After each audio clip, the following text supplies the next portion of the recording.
Hi guys, welcome to the Touring Townsend's channel.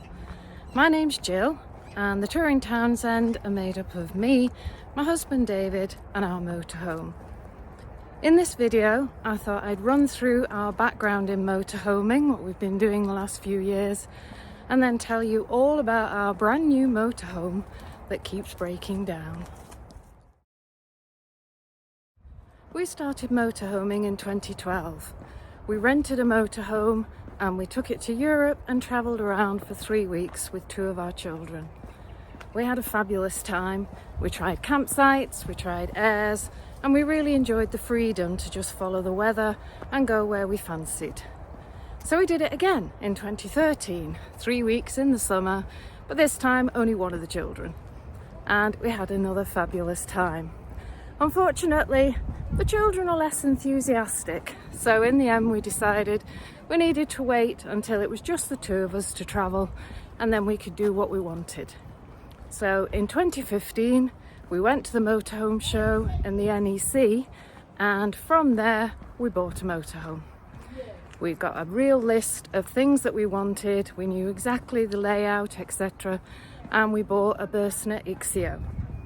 We were really happy with our choice, and in March 2016 it was delivered.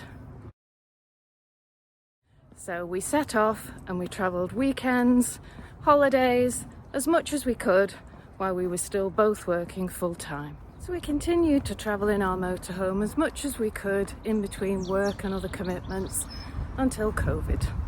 We had lots of plans for that year that obviously were all cancelled when COVID hit.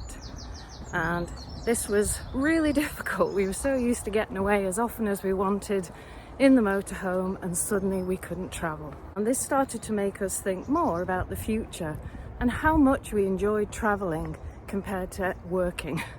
So in 2022 we took early retirement and we set off on what was supposed to be our 3-month-long adventure. Longest we'd done up to that point was 3 weeks. So we set off into France and Spain. We travelled around, very hot because it was summer, very busy, and then it got quieter after the middle of August and we were having a great time, and then Dave fell ill. So as a consequence of that we headed back to the UK so that he could see a doctor, and eventually he was diagnosed with salmonella, by which point he was okay. So we continued to travel around the UK.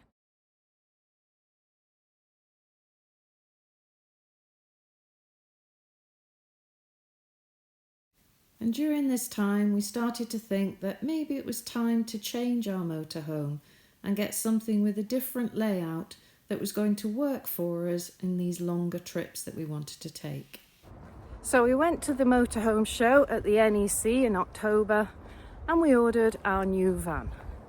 Now we'd already heard some stories that because of COVID there were lots of delays, but we were told it should be about 12 months before the motorhome arrived. So we continued to travel around the UK, and in January of 23 we set off to go skiing. Now we were keen skiers, but we'd never really had time to just go to small resorts. We'd always had that 1 week where you got to maximise your chance of snow, so we'd only ever been to the really big resorts. So this time the plan was we'll try some smaller places with airs where we can stay near the slopes and we can just try out 2 or 3 days skiing and move on. It was a great plan, but unfortunately that was the year there wasn't much snow. So as a consequence we didn't really get to ski much. I think in the 3 or 4 weeks that we were out there we actually skied equivalent of 1 week, but we still had a really good time. However, one thing we learned was our van was not really winterized. Our grey tank froze when we were up at quite high altitude, and the water started backing up into the shower and things like that, so we had to head down the mountain and realised we couldn't go and stay at any of the airs that were at altitude. Fortunately, our new motorhome that we'd ordered was winterized, so we would be okay in the future. So after we'd been away for the winter, we decided to plan a trip to Europe so that we could enjoy that before we had to pick up the new van, which we were expecting around the end of summer. It was during this trip in May and June that we first discovered the van was going to be delayed, and this was one of many delays, which unfortunately we kept planning around. So every time they gave us an estimated delivery, we planned our trips around that delivery, and then it would move back a month, 2 months, and our plans would be already arranged by this point, ferries booked or flights. So we ended up spending the whole of that year planning around this van that wasn't going to actually arrive. Very frustrating. So in the summer, we spent some time in the UK, terrible weather of course, and we spent some time in Europe, all in the motorhome. In the November time, we had a couple of weeks in the Canaries, not in the motorhome, we flew. And then in January, we did a trip to New Zealand. This was something we'd always wanted to do. So we flew to New Zealand, we had a couple of weeks in Airbnbs, and then we rented a camper van and travelled around the South Island in the camper van. We will be going back, it was fabulous. After that, we came back to the UK, still being delayed on the van delivery. So we made our current plans, travelled around some more, until eventually we started to get some firmer dates. We were told the van would be built in the summer, and although that moved by a few weeks, it did get built in the summer, and we were given a delivery date of early September. So we came back from France, which is where we were at the time, and then that delivery date of course got changed, and eventually the van was with the dealer by October, by which time we were in Morocco. So we got back from Morocco at the end of October and picked up our brand new van, finally. So we finally had our van 2 years after we'd ordered it, but we had it. So we made a bit of a silly mistake really, and we headed into France with it because the weather here was atrocious. So we took the ferry and we crossed into France, and we drove slowly down through to the south of France. Unfortunately, about halfway there, we got a warning light on the dashboard, the first of many. So we had a red engine warning light, which technically means we're supposed to go and get it checked straight away. But this was Sunday in the middle of rural France. So next morning we set off and we drove 2 hours to Montpellier, where there was a Fiat professional garage. This is where the warranty can be a blessing and a curse, because we had the reassurance that this was highly likely to be a warranty matter, so it wouldn't cost us anything, but we could only take it to a Fiat approved garage, and that proved not so easy to find. We got to the garage in Montpellier and they offered us an appointment in a month. So that wasn't really going to do, as in a month we'd be getting ready for Christmas at home. So we drove to an air on the coast, Palavas-le-Flotte, for anybody who's been there. This was perfect because it had showers and toilets and meant that we could stay there for a few days if we needed to. We got breakdown assistance sent out by Fiat Assistance, and the guy who came out recommended a local garage that was Fiat approved 7 miles away. So we rang the garage and we got an appointment in 8 days' time. Not a month at least. So we enjoyed ourselves in the area, lots of cycling and walking. We were having some beautiful weather, so it wasn't too bad. We don't normally sit still for long, but we had to this time.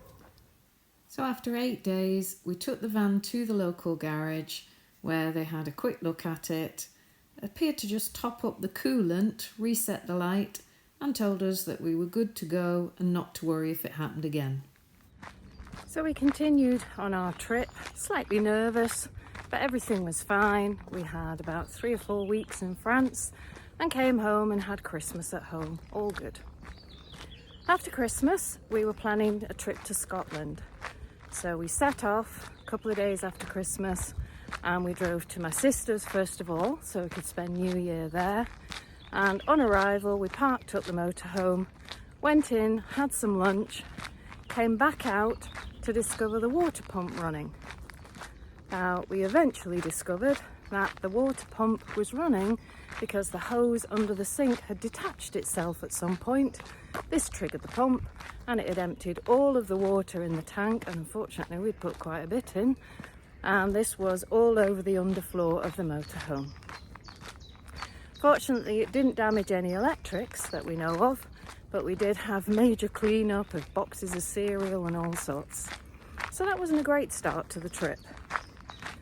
After New Year, we continued on up the east coast of Scotland, stopping off in CLs and small airs, and we were having a great time, really good time. Scotland's great for motorhoming. And then we were leaving Stonehaven, heading to a campsite just outside Aberdeen, and we got a red warning light again. And this time we could actually feel some symptoms as well. The car seemed to be losing power on the hill, which is where it first came on, and it didn't seem to be running as smoothly as it should. We managed to get to the campsite, covered in snow, so we had to park up in the snow on the campsite and once again call Fiat Assistance.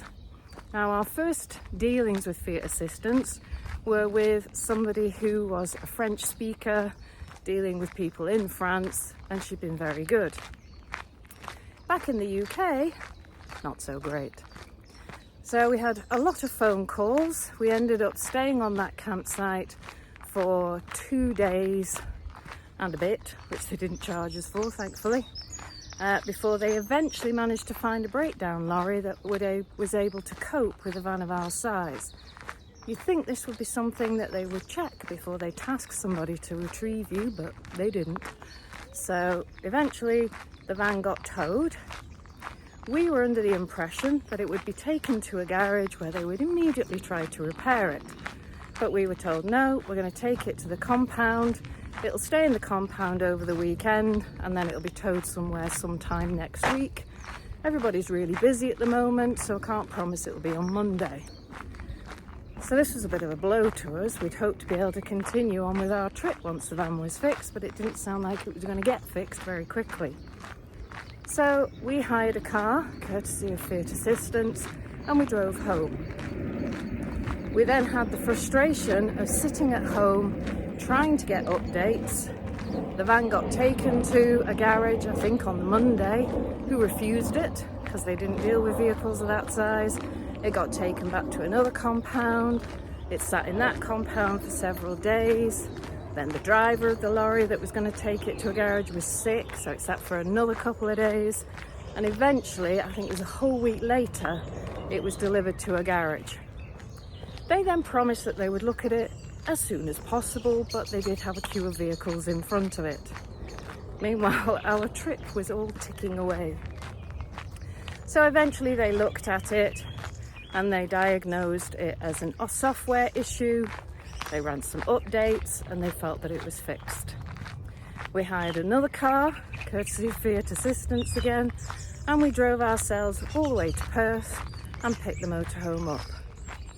We set off, and 5 miles down the road, the exact same warning light came on again. So we drove back to that garage. We sat in that garage for the rest of the day until about 6:30 in the evening, when they pronounced it fixed once again, having drained the fluid from the gearbox and put new fluid in. Apparently the fluid level had been too low and that was the problem. But nobody could explain to us why the fluid level would be too low on such a new van. But they said it's fixed. So we trusted them and we carried on, and we drove to the campsite we'd booked for the night and continued on our trip. 2 days later, we were leaving an air, heading towards Inverness, and the same warning light came on again. So we again managed to make it to a campsite that we'd booked into. This was a night when there was a big storm coming, so we phoned Fiat Assistance but said we don't want recovery today, we'll wait until tomorrow when the weather's calmed down. So a breakdown lorry eventually turned up, thankfully one that could cope with a van of our size.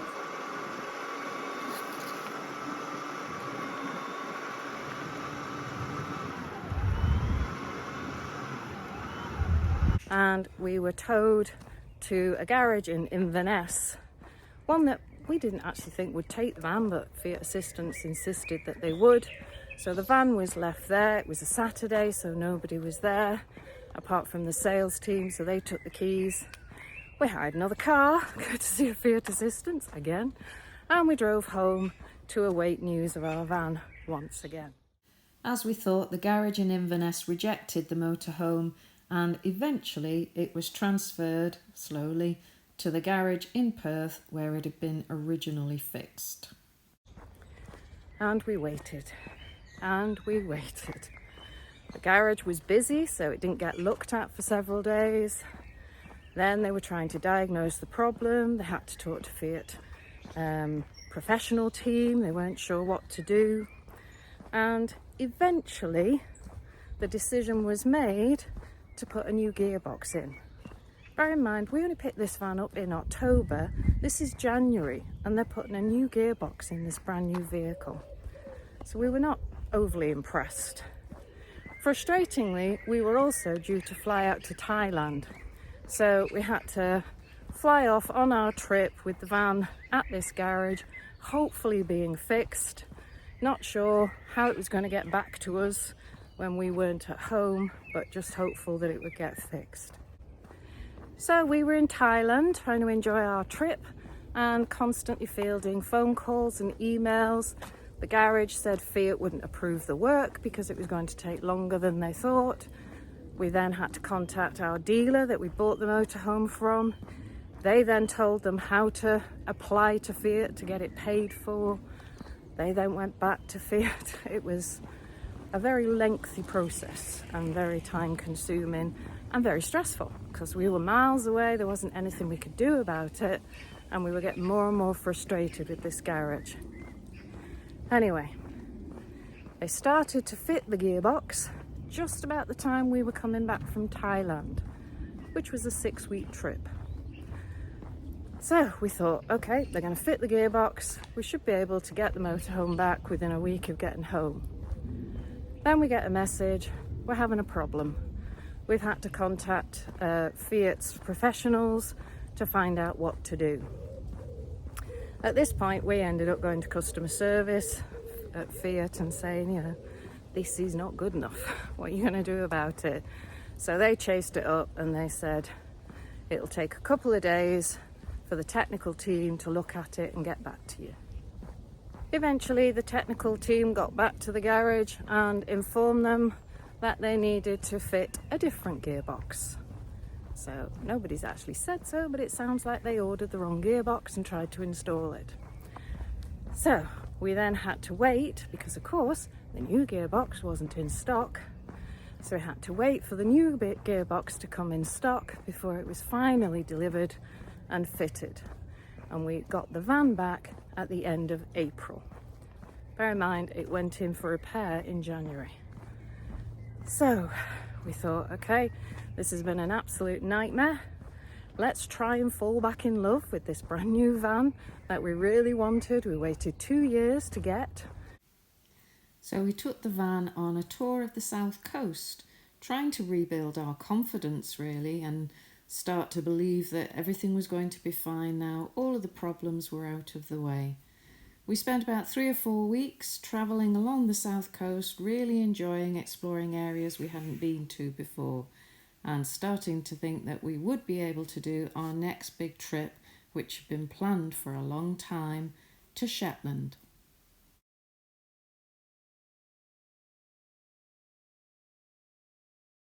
We drove up through Scotland, we got the ferry across to Shetland, and we were having a fantastic time. And then, I think it was 5 days into the trip, we start the engine, everything's fine. We drive at a short distance to do the services, put the engine back on, and we got a warning light. This time, check power steering. And along with that, the steering didn't work very well because there was no power. So this was an absolute nightmare. Shetland roads are not known for being wide or straight. So not having power steering was a major problem. We drove the car a short distance, sat for a few minutes, started the engine again, and the light was gone. So we decided to carry on and see what happened. So the steering was now working again because the warning light had gone off. So we continued on. We spent the morning following what we'd planned. We sat in the van for lunch, started it up, ready to drive to our park up for the night, and the warning light came on again. So we had to abandon the park up we'd planned, as it wasn't particularly accessible if we needed breakdown cover to come out to us, and we went to a campsite. Once on the campsite, we called Fiat Assistance, who were their usual efficient self, and tasked somebody to come and retrieve us who couldn't cope with a vehicle of our size, of course. Now, we'd thought maybe we can just get somebody to look at the van for us on Shetland, but the breakdown guy who came out said nobody will look at it here because it's under warranty. They're not Fiat professional, and they're worried that they'll get problems with Fiat if they try to do anything. So we were in a position where we were on this very remote set of islands, and we were due to be there for another 3 weeks. As I say, this was a trip we'd been looking forward to for a long time, but we had to make the decision that we needed to go home and get this problem sorted. Fortunately, it was proving to be intermittent. It only came on every 2 or 3 ignitions rather than every time, but the worry is always this will get worse. So we had to rebook a ferry to come back a week after we'd arrived, all that way for 1 week, and we travelled home carefully, thankfully making it safely home, where we have now got the motorhome in a local garage, localish, but a Fiat approved garage near to home, where hopefully, we're hoping to hear today, that they can diagnose and fix it. So this motorhome is about 7 months old, 7 or 8 months, and we've had all these problems so far. We do have plans for the summer with family. Hopefully we'll be able to go on those plans, but we don't know yet. We're just waiting for that phone call today. So I'll keep you updated once we know. I just hope that there's no further problems after this. Bye for now.